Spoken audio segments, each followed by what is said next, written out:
Xbox just ended its business update, and too long didn't read version of it. Everything's going to be okay. Xbox isn't dying. I'm glad I took the optimistic wait and see approach, but there was a few interesting teases and updates here, including some information about potential hardware coming later this holiday season that they are teasing. That's being touted as the biggest technical leap console-wise. That is enticing.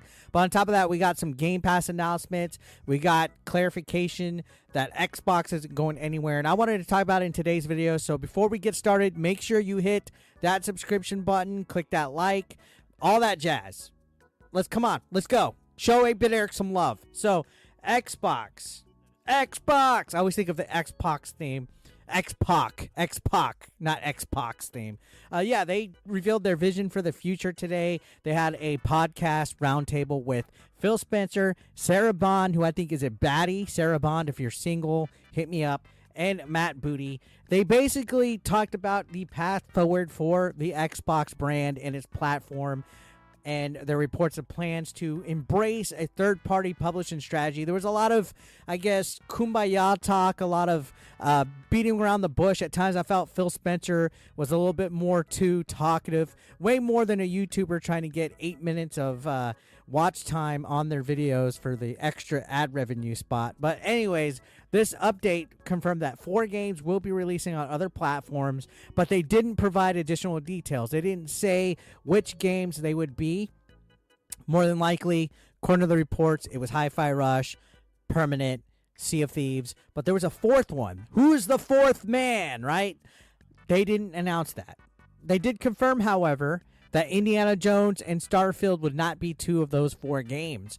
They didn't say it would never happen, but they did confirm that these 4 games will not be Starfield or Indiana Jones, which I think is a relief. Now, if it is led to believe to be Permanent, Hi-Fi Rush, Sea of Thieves, like I said on record, I don't really see those as nails in the coffin for the Xbox brand, because again, they said based on the criteria they're looking for, the games are already over a year old. The games are brand new IPs. The games kind of have a user base that they feel they can grow from being on other avenues. So maybe that's their way of saying that these are games that they thought would do good but didn't do too good, that still have potential, that could do good elsewhere.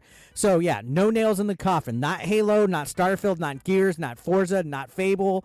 So we're in good shape right here. So the biggest news, besides the 4 games will be going multi-platform, is that they basically said that they're not going to get rid of certain games, that they know certain games should not go multi-platform.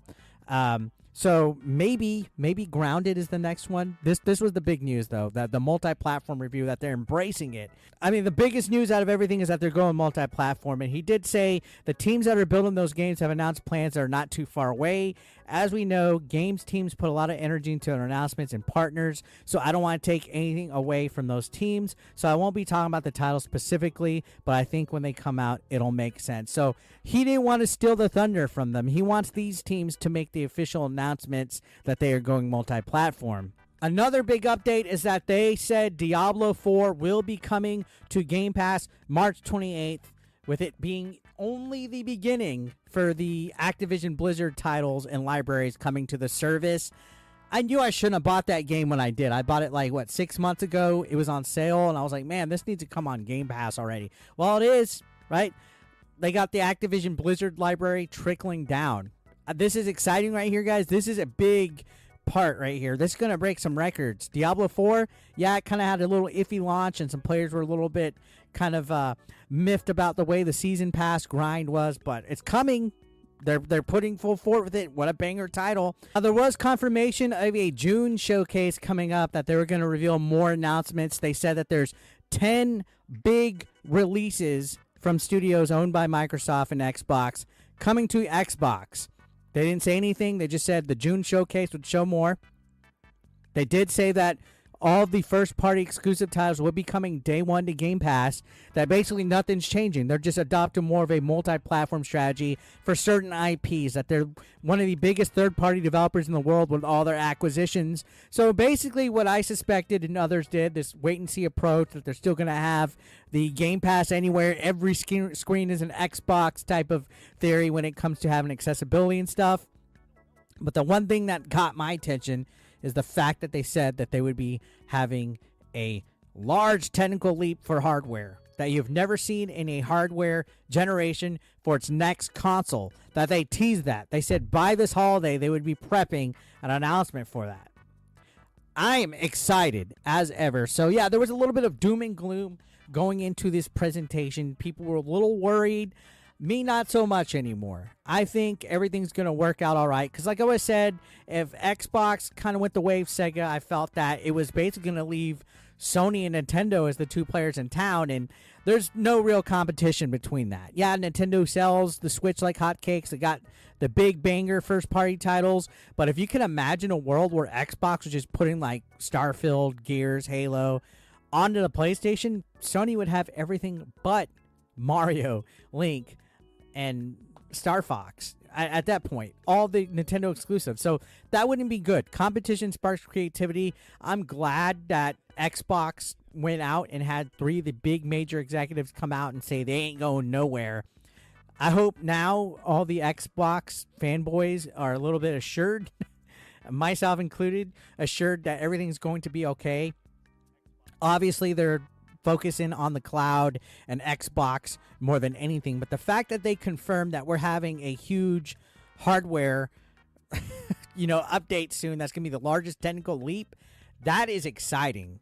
I mean, that gives us at least a few more years of Xbox, whether you sit down and think about it. So everything in the long run was just a nothing burger for all the journalists and all of us clickbaiters to sit here and make YouTube videos clickbaiting the whole event. Oh, Xbox is dying. I mean, yeah, okay, you got to get the attraction right. At the end of the day, though, I think Xbox did a great job assuring us that they're going to stick together as a brand, but they're open to kind of evolving, right?